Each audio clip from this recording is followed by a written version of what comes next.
వినాయక చవితి సందర్భంగా చందాలు అడిగే వాళ్ళకి నాదొక చిన్న రిక్వెస్ట్.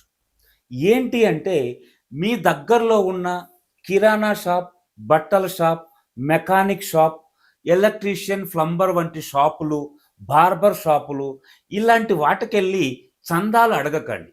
ఎందుకు అంటే, మీరు మీ కిరాణా సామాన్లన్నీ కూడా మొబైల్ యాప్‌లోనే కొంటున్నారు. కనీసం బట్టల షాప్‌కెళ్ళి బట్టలు కూడా కొనట్లేదు. అవి కూడా మొబైల్ యాప్‌లోనే కొంటున్నారు. పోనీ ఎలక్ట్రీషియన్, ప్లంబర్ ఇలాంటి సేవలేమన్నా తీసుకుంటున్నారంటే, అది కూడా అర్బన్ క్లాప్ ద్వారానే చేయించుకుంటున్నారు. మీరు వాళ్ళకి ఏ విధంగానూ బిజినెస్ ఇవ్వనప్పుడు మీరు చందాలు ఎలా అడుగుతారు? దయచేసి వీళ్ళందరితో మీరు చందాలు అడిగి వాళ్ళని ఇబ్బంది పెట్టకండి. ఎందుకు అంటే, మీరు వాళ్ళకి బిజినెస్ ఇవ్వట్లేదు. వాళ్ళ ఆర్థిక స్థితిగతులు ఎలా ఉన్నాయో ఏంటో మనకు తెలీదు.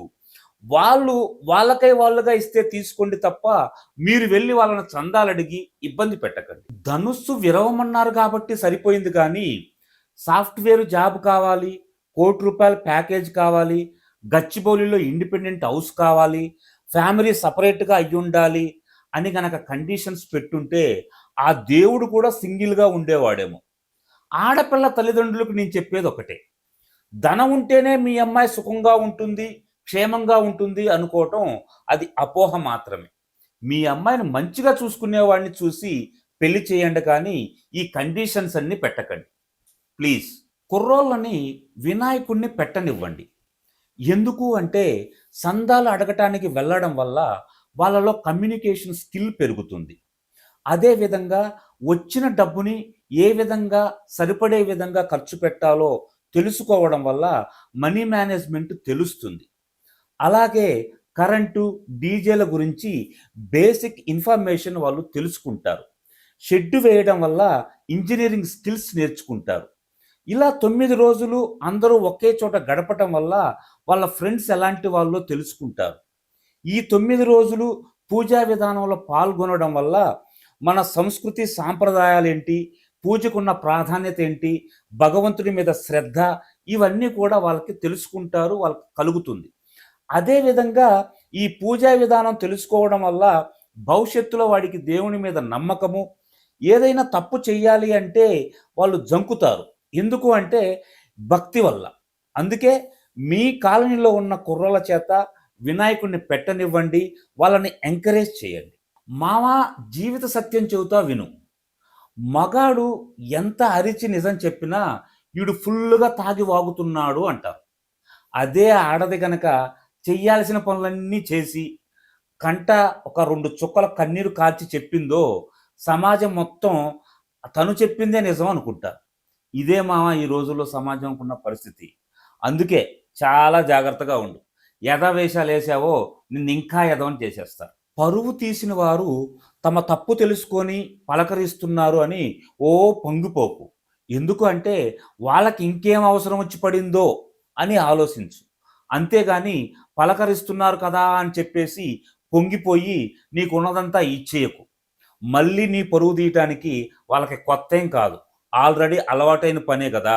పోతే నీ కుటుంబమే పోతుంది అనుకుంటారు కానీ, రెండో విధంగా ఎప్పుడూ ఆలోచించరు.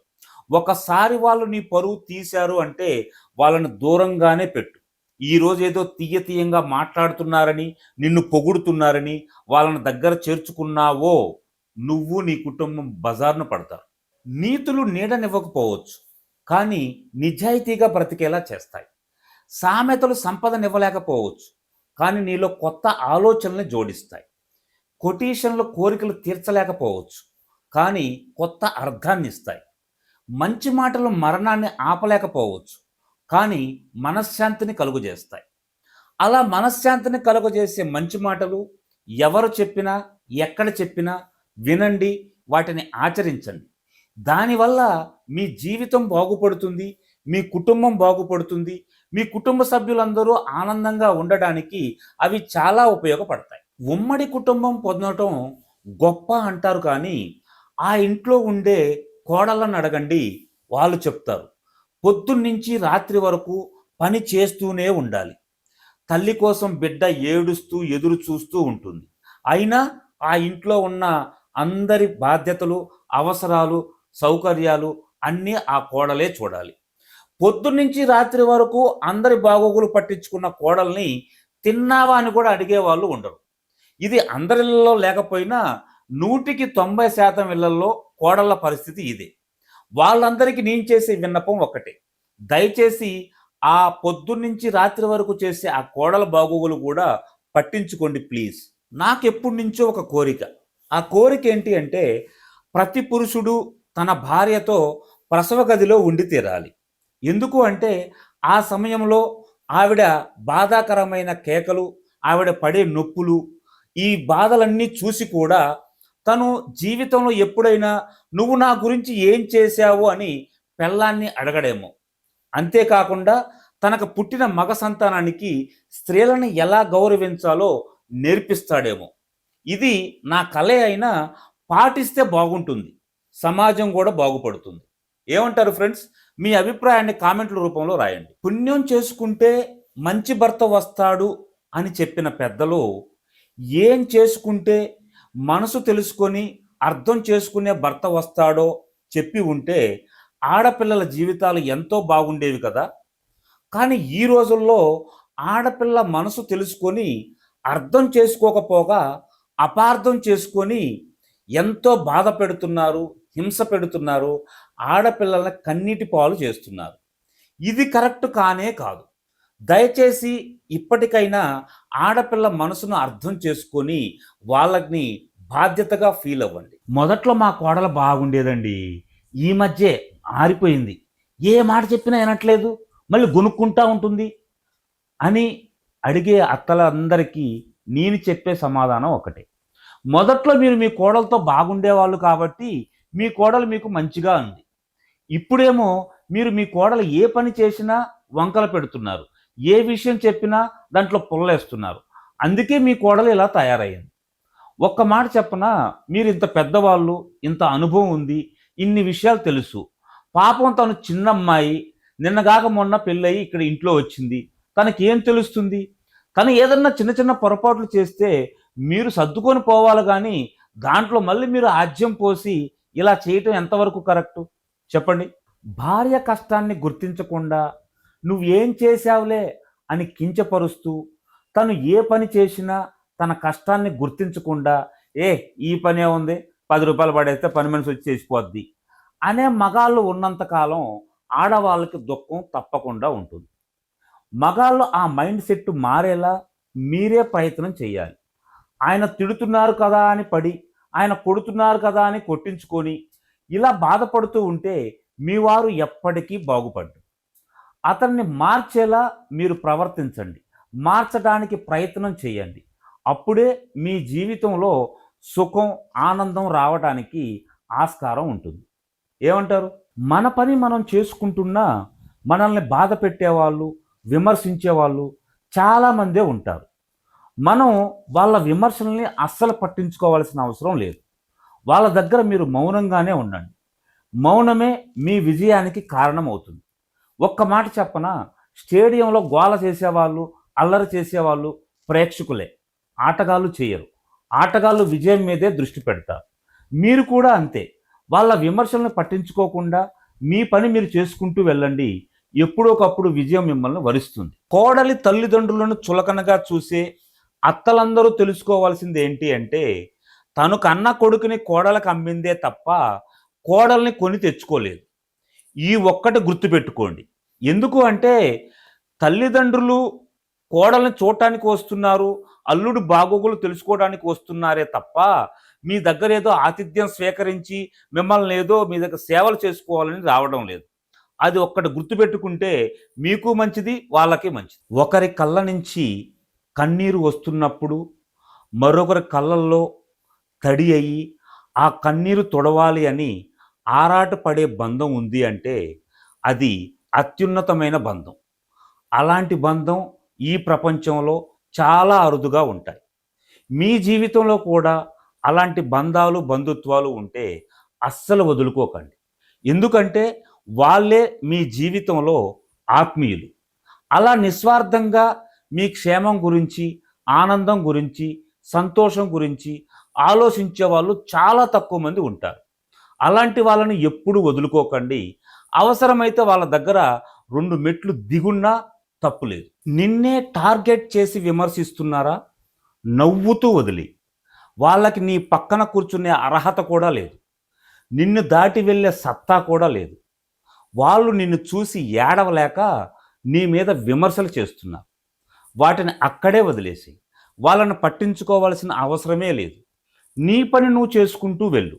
నీ మౌనమే వాళ్ళకి విజయం అయ్యి వాళ్ళ విమర్శలకి సమాధానం అవుతుంది. అర్థమైందా?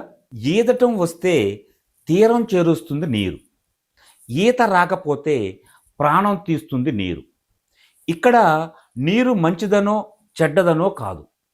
నీకు నీటిని నిందించటం మానేసి ఈత నేర్చుకో. జీవిత ప్రయాణం కూడా అంతే. సమాజాన్ని నిందించటం మానేసి ఎలా బ్రతకాలో అది నేర్చుకో. అంతేకాని అస్తమానం నీవు చుట్టుపక్కల ఉన్న వాళ్ళని నిందిస్తూ ఉంటే ఉపయోగమే లేదు. 1,00,00,000 వరాలిచ్చినా కోడల బిడ్డ కాదు, 1,00,000 వరాలిచ్చినా అల్లుడు కొడుకు కాదు. ఆ కాలంలోనైనా ఈ కాలంలోనైనా కొన్ని బంధాలు అంతే. అవి ఎప్పటికీ మారవు. ఎక్కడో అదృష్టవంతులకు మాత్రమే కూతురు లాంటి కోడలు, అమ్మ లాంటి అత్త, కొడుకు లాంటి అల్లుడు దొరుకుతారు.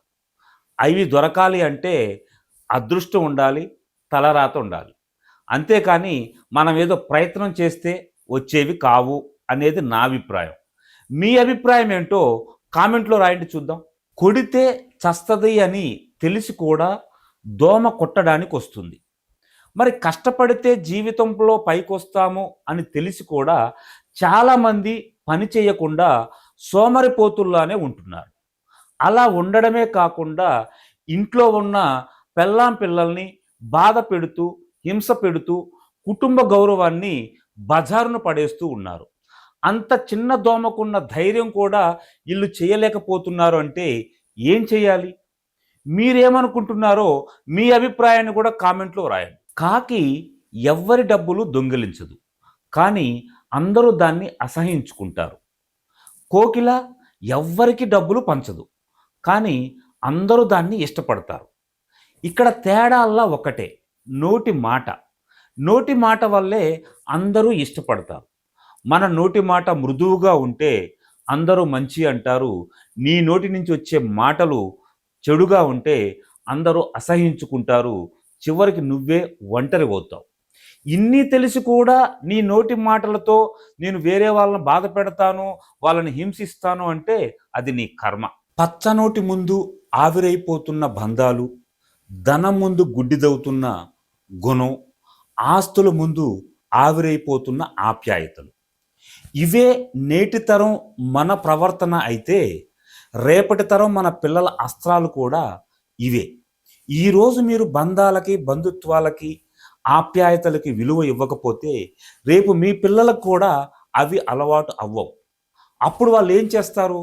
వాళ్ళు సంపాదించుకునే యావలో పడిపోయి మిమ్మల్ని ఏ వృద్ధాశ్రమాల్లోనో ఎక్కడో ఒక కాటేజీలోనో వదిలేసి వెళ్ళిపోతారే తప్ప మీ అవసాన దశలో మీ దగ్గరుండి సేవలు చేసే అంత ప్రవర్తన కానీ సత్ప్రవర్తన కానీ వాళ్ళకి ఉండవు. నీకు నువ్వుగా గొప్పోడివని చెప్పుకోకు, చులకనైపోతావు. కానీ నీలో నువ్వు నేను గట్టోడిని అని అనుకోకపోతే వెనుకబడిపోతావు. అందుకే చెప్పడం మీద కంటే కూడా చెయ్యటం మీద దృష్టి పెట్టు.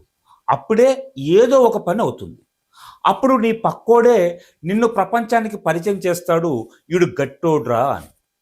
అదే విధమైన దృక్పథంతో ఉండాలే తప్ప ఎదుటివాడి మెప్పుల గురించో ఇంకొకటి గొప్పల గురించో నువ్వు పాకులాడుతూ పోతే నీ టైం అంతా వృధా అవుతుంది.